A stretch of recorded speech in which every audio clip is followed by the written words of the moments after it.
Bonjour à tous et bienvenue dans cette seconde vidéo concernant The Liberty 5 Project qui va cette fois-ci parler des questions techniques de ce projet, donc qui va notamment se concentrer sur comment vous enregistrer. Si jamais vous n'avez pas vu la première vidéo, je vous invite à la voir, elle est juste au-dessus. Et je mets un lien directement ici, là, sur la vidéo aussi, comme ça vous pouvez y accéder directement.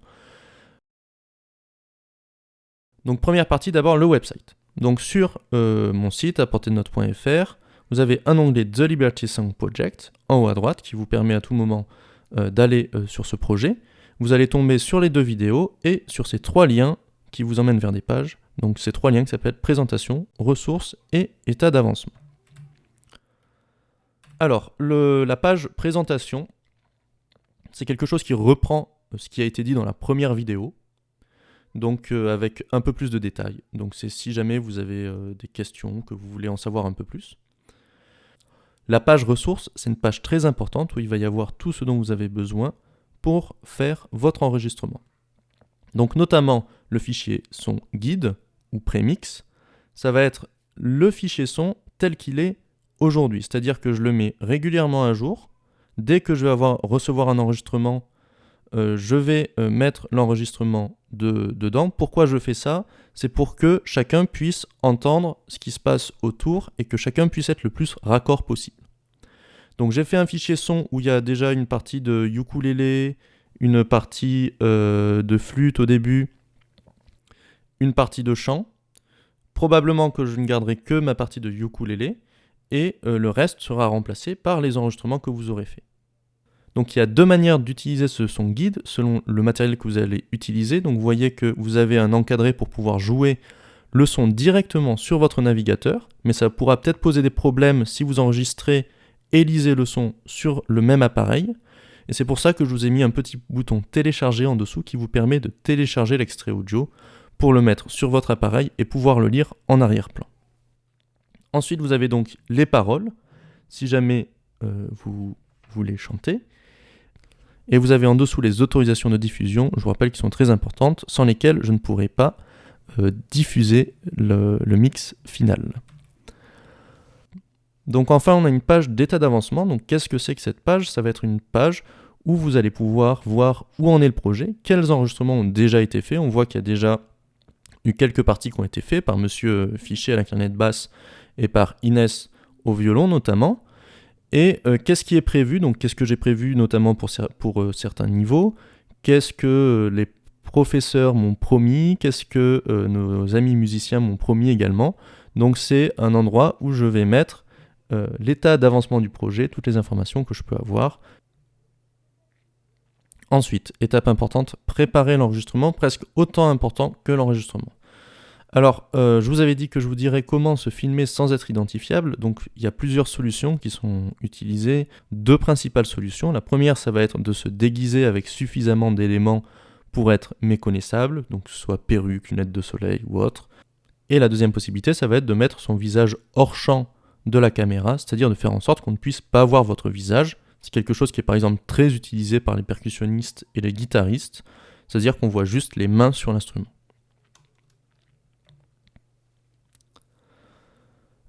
Deuxième chose, choisir son matériel. Alors ça, c'est quelque chose d'important pour le rendu. Il va falloir que, dans un premier temps, vous voyez quel est le matériel que vous avez qui vous donne le meilleur rendu selon vous. Donc pour le son en général, par exemple, le micro d'un portable va être bien meilleur que le micro d'une webcam ou d'un ordinateur. Pour la vidéo, c'est vous qui verrez selon le matériel que vous avez, etc. Donc le but, c'est d'abord de se dire quel est l'outil qui me permet de faire la meilleure prise.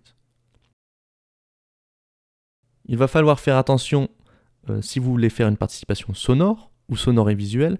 Dès lors que vous m'envoyez quelque chose où vous voulez que le son soit compris dans le mix final, il va falloir suivre ce précepte qui va être de faire en sorte que l'on n'entende pas le fichier guide ou le prémix. Pour ça, très simplement, il va falloir utiliser soit un casque, soit des écouteurs. Pour une participation qui va être seulement visuelle, là, aucun problème, vous n'avez pas besoin de mettre de casque ou d'écouteurs, étant donné que le son que vous allez enregistrer ne sera pas dans la vidéo finale. Enfin, et quelque chose de très important, il faut prendre le temps de s'installer. C'est-à-dire que il va falloir vous dégager au moins 1 heure à un moment dans la journée pour faire un enregistrement. Surtout si vous n'êtes pas habitué, parce qu'il va falloir que vous sortiez tous les éléments dont vous avez besoin, que vous vous mettiez à l'aise, que vous soyez face à une table avec juste les éléments dont vous avez besoin pour pas surcharger votre esprit, que vous soyez bien au clair à qu'est-ce que je fais, avec quel outil, avec quoi je lance mon fichier audio, avec quoi est-ce que je m'enregistre, etc. Donc on arrive à la partie centrale qui est celle de l'enregistrement. Donc premièrement, il va falloir faire preuve de patience. Donc comme je vous l'ai dit, il faut prendre son temps pour s'installer, mais il va aussi falloir prendre son temps pour s'enregistrer. Si c'est la première fois que vous enregistrez, que vous faites ce genre de choses, peut-être que vous allez avoir beaucoup de mal lors des premières prises à tout faire en même temps parce que vous n'avez pas l'habitude de penser à « Ah, il faut lancer le son, ah, il faut lancer l'enregistrement, ah, il faut que je pense à faire le clap, etc. » Il y a beaucoup de choses à penser et au début, ça va pas forcément être facile. Mais toute chose requiert un peu d'entraînement et au bout de quelques prises, normalement, tout ça devrait venir assez rapidement. La deuxième chose importante, c'est le prémix. Donc il va falloir que vous prépariez votre fichier son. Donc vous allez sur le site, dès que vous faites votre enregistrement, vous pensez à aller télécharger la dernière version du prémix, du fichier guide, ou de le lire directement sur internet. Mais faites attention à bien prendre la dernière version, comme ça vous serez le plus possible raccord. Si vous prenez une version qui date d'il y a une semaine, il y a de fortes chances pour qu'il y ait des enregistrements qui soient rajoutés depuis par exemple. Et donc dans le prémix, ce qui va être important, c'est de repérer le clap. Donc le clap, qui est beaucoup utilisé au cinéma, c'est quoi? C'est quelque chose qui va permettre de synchroniser les vidéos. C'est quelque chose qui va me permettre de dire à mon logiciel de montage, clac, ici, tous les enregistrements commencent ensemble. Ça ne veut pas dire qu'à partir de ce clap, vous allez forcément être visuellement présent ou auditivement présent dans la vidéo finale. C'est juste un repère pour moi et pour le logiciel de montage que je vais utiliser pour que toutes les vidéos et tous les sons soient synchrones. Donc, dans le prémix, le clap, je l'ai fait très, très simplement. Il y a 4 mesures qui précèdent le clap, et après, il y a une mesure où il n'y aura rien au niveau musical. Donc, ça fait ceci. 1, 2, 3, 4, clap. Voilà, donc au moment où je crie clap, dit clap dans l'enregistrement, en fait, c'est là où il faudra que vous fassiez un clap très précis avec vos mains pour que je puisse caser tous les enregistrements et toutes les vidéos. Alors, pour rendre tout ça un peu plus concret, je vais vous faire une petite démonstration devant vous. Voilà, donc 2 exemples concrets pour expliquer tout ça. Premièrement, un exemple avec un enregistrement visuel et deuxièmement, un exemple avec un enregistrement audio. Donc pour tout ça, je vais utiliser un téléphone, donc un outil. Vous pouvez utiliser 2 outils en général, ce sera plus simple si vous avez la possibilité d'utiliser quelque chose pour lire le prémix ou le fichier son guide et autre chose pour vous enregistrer. Parce que là, ça demande après de naviguer entre les applications, etc. C'est toujours un peu plus fastidieux et ça peut être énervant ensuite parce qu'on oublie plus facilement de s'enregistrer, etc. Donc, j'ai déjà téléchargé mon fichier son sur mon téléphone. J'ai préparé quelque chose qui me permette de m'enregistrer, d'enregistrer ma vidéo. Et donc je vérifie si c'est bien dans le bon sens, etc., si je suis à peu près bien cadré. Et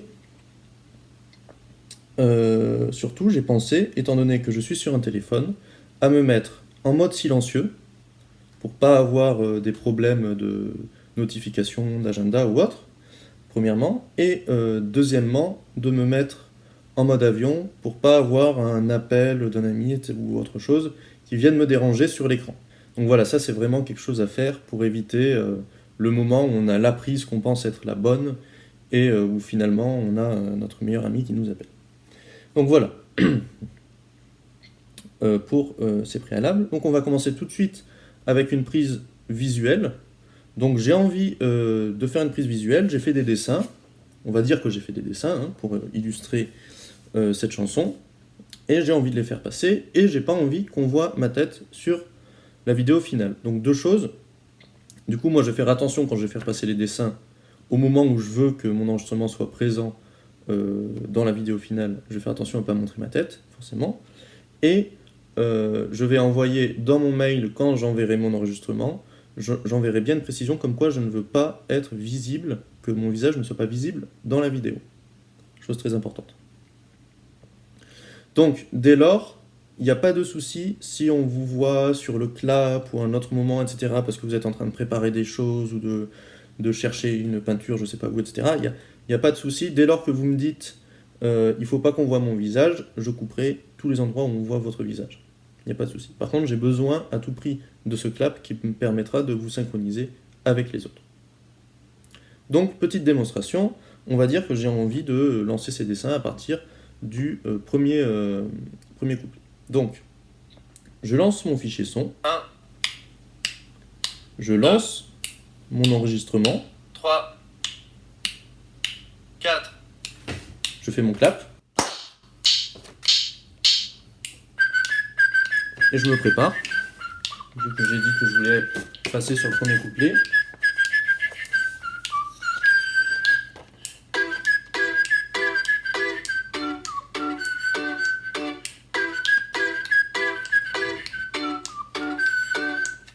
T'aurais voulu être l'archange dans l'océan de mes songes, m'arracher de... Donc deuxième proposition, cette fois-ci sonore. J'ai pas de problème avec le fait qu'on voit mon visage. Et je vais rajouter quelque chose au tout début du morceau, avec une flûte. Donc cette fois-ci, comme je proposais quelque chose de sonore, il va me falloir un casque ou des écouteurs. Donc moi j'ai un casque que j'utilise tout le temps pour ça parce qu'il a l'avantage d'avoir un câble long, donc qui me laisse assez libre de mes mouvements. Donc là, normalement vous n'allez rien entendre de ce que je vais lancer, vous allez juste entendre mon clap et ce que je vais faire. Donc c'est parti, je lance mon fichier audio, je lance mon enregistrement, j'oublie surtout pas le clap.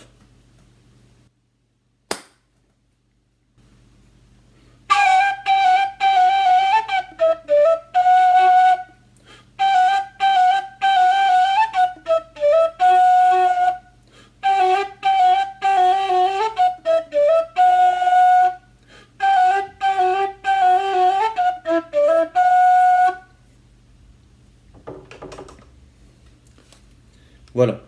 Et à partir de là, même si je n'ai pas fait quelque chose jusqu'à la fin de la chanson, si je veux pas aller jusqu'à la fin de la chanson, je peux arrêter l'enregistrement avant. Par contre, moi, il me faut à tout prix le clap, donc il faut que vous ayez à tout prix fait l'enregistrement du début. Voilà pour cette petite présentation. Voilà, donc j'espère que tout ça a été clair. Si jamais vous avez une question, vous voulez proposer quelque chose, mais même vous n'êtes pas sûr exactement de ce que vous voulez faire, etc., vous pouvez à tout moment m'envoyer un mail sur aporterdenotes@gmail.com. Bonne journée à tout le monde et à bientôt.